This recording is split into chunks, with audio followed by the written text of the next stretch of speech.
COVID-related accommodations for completion of the Form I-9 for employers fully operating remotely have been in place since March 2020. With employees now returning to the office, employers must complete physical inspection of remotely hired employees and their original documents. I'm Sapna Anaselli, partner at Fragomen's Boston office, and this is your Fragomen Mobility Minute.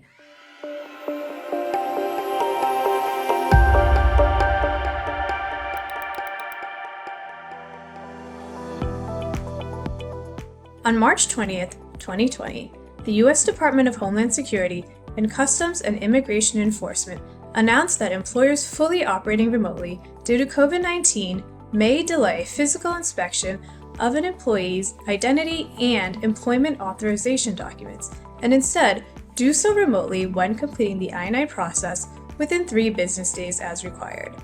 Once an employer begins to remobilize its employees, or within 3 days of the termination of the current national emergency, it will have to update in-person verification of any employee hired between March 20th, 2020 and March 31st, 2021, and his or her original documents when completing the I-9 process.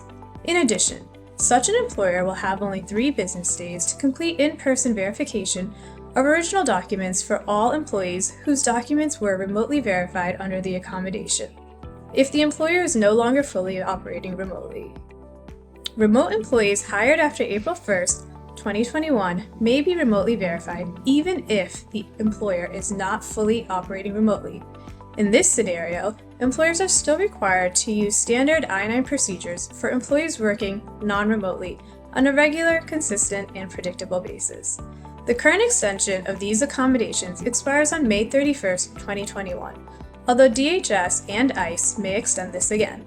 If you're interested in learning more about complying with Form I-9 requirements, click on the link below to access Fragomen's recent client alert on the topic.